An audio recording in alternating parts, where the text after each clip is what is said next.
राधे राधे, जय श्री कृष्णा।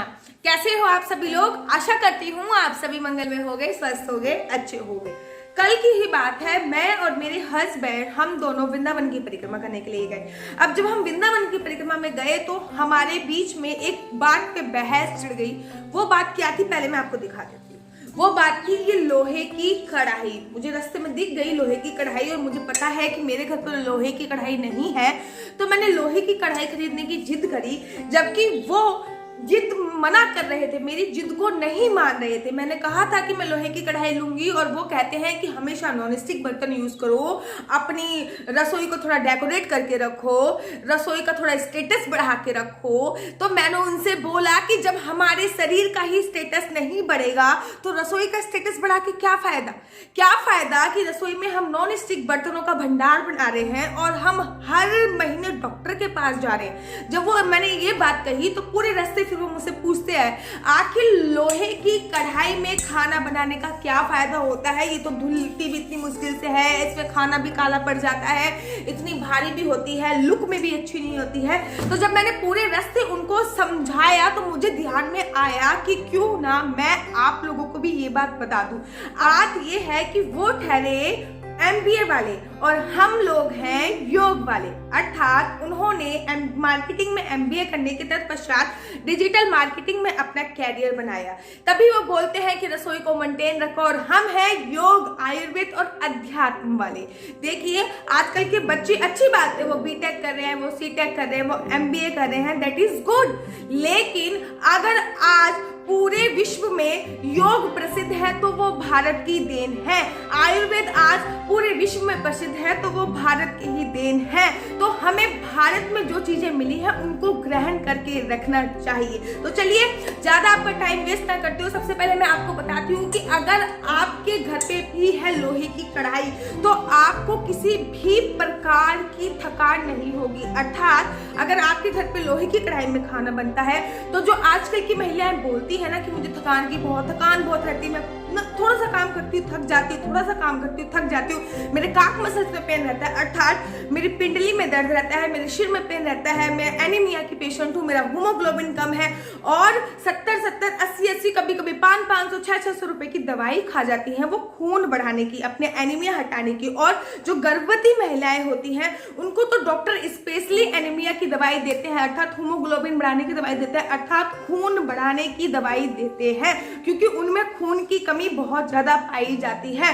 तो अगर आप भी लोहे की कढ़ाई में खाना खाते हैं तो आपकी जो भी रक्त संबंधित बीमारी होती है वो बिल्कुल ही खत्म हो जाती है। रक्त संबंधित बीमारी अर्थात हीमोग्लोबिन जो कम है आपका वो एकदम स्तर पे आ जाता है, अर्थात HB जो कम है आपका वो स्तर पे आ जाता है, अर्थात अगर आप एनीमिया के पेशेंट हैं तो आप ठीक हो जाते हैं। और इससे होने वाली लॉस ऑफ बीमारियां, जो भी रक्त की कमी से, जो भी हीमोग्लोबिन की कमी से बीमारियां होती हैं, जैसे कि फोरहेड पेन हो गया, जैसे कि काक मसल्स अर्थात पिंडली में दर्द हो गया, जैसे कि थोड़ा सा काम करने के बाद थकान रहने लग गई, तो उससे संबंधित ये सारी बीमारियां ठीक होती चली जाती है। आप कभी मथुरा वृंदावन गए होंगे सर्दियों में या फिर किसी हिल स्टेशन पे गए होंगे तो आपने देखा होगा कि लोहे की कढ़ाई में दूध गर्म किया जाता है। देखिए दूध में रिच ऑफ कैल्शियम होता है और लोहे की कढ़ाई में अगर दूध को गर्म कर लो तो उसका जो कैल्शियम है और आयरन मिलके दूध के पोषक तत्व और ज्यादा बढ़ जाते हैं।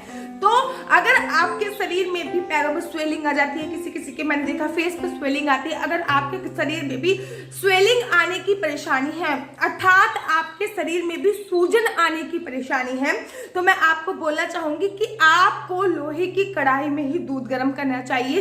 धीमी आंच पर लोहे की कढ़ाई में दूध गर्म कीजिए और उसके बाद आप पीजिए। और आपके पास भी एल्युमिनियम के बर्तन है तो आप उसको बिल्कुल भी बंद कर दीजिए, जैसे कि एल्युमिनियम की कढ़ाई हो गया, एल्युमिनियम का भगोना हो गया, उससे बेटर तो आप स्टील खरीद लीजिए। लेकिन एल्युमिनियम तो बिल्कुल भी बेकार, एकदम सबसे, मैं ये कहती हूँ कि सबसे खराब जो पदार्थ है, सबसे खराब जो धातु है खाना बनाने के लिए वो एल्युमिनियम ही है। आप डे बाय डे अपनी उम्र कम करते जा रहे हो अगर आप एल्युमिनियम के धातु में खाना बना रहे हो। इससे अच्छा तो आप स्टील के बर्तन उपयोग कर लीजिए, ना तो कोई फायदा होगा ना तो कोई नुकसान होगा। लेकिन आप एल्युमिनियम के बर्तन में खाना बना रहे हैं तो आपको नुकसान ज्यादा हो रहा है, फायदा आपको कम हो रहा है। किसी दिन मैं इस पर डिटेल में वीडियो बनाऊंगी, लेकिन उससे पहले आपको लोहे की कढ़ाई अपने घर पे लेके जरूर आ रही है। केवल इसका एक ही साइड इफेक्ट होता है, वो ये होता है कि ये जल्दी से धुलती नहीं है और इसमें खट्टी चीजें नहीं बनती है। जैसे कि अगर आप बहुत सारा अमचूर डाल के कुछ बना रहे हो तो वो इसमें नहीं बनेगी। दही से संबंधित कोई भी चीज आप इसमें नहीं बनाइए, वो बेटर रहता है। बाकी आप इसकी सब्जी खाइए और नॉन स्टिक कढ़ाई की सब्जी खाइए और कभी इनके पोषक तत्वों को कंपेयर कर लीजिए। इसमें उससे 60 गुना ज्यादा पोषक तत्व मिलते हैं। तो आज ही लेके आ जाइए आप लोहे की कढ़ाई और लोहे की कढ़ाई में सब्जी बनाना प्रारंभ कर दीजिए। और अगर आप सब्जी नहीं बना रहे हो तो कम से कम लोहे की कढ़ाई में आप दूध गर्म करके नित्य प्रतिदिन अपने बच्चों को दूध देना तो जरूर प्रारंभ कर दीजिए। किसी दिन मैं सारी धातुओं पे एक लंबा चौड़ा प्रॉपर वीडियो बनाऊंगी कि कौन सी धातु कौन सी चीज के लिए बहुत अच्छी है। जैसे कि पानी पीने के लिए तांबे का जग या तांबे का लोटा मैं बहुत सालों से पी रही हूँ। अराउंड मेरे को हो चुके हैं 15-16 साल हो चुके हैं तांबे के जग में पानी पीते पीते। मैं हर 3 महीने के बाद स्टॉप कर देती हूँ क्योंकि तांबे की अधिकता भी अच्छी नहीं होती है।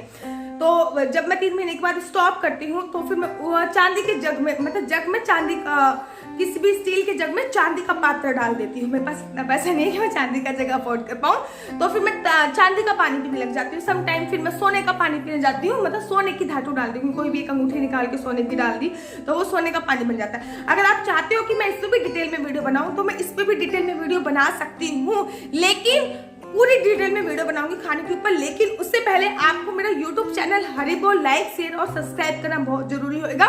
तो सबसे पहले आप लोहे की कढ़ाई लेके आ जाइए और उसके बाद मैं पूरी डिटेल में एक वीडियो बनाऊंगी कि कौन कौन सी धातु के बर्तन हमारे घर में होने आवश्यक है और कौन कौन से धातु के बर्तन हमारे घर पे होने नहीं चाहिए। तो चलिए अब मुझे दीजिए इजाजत।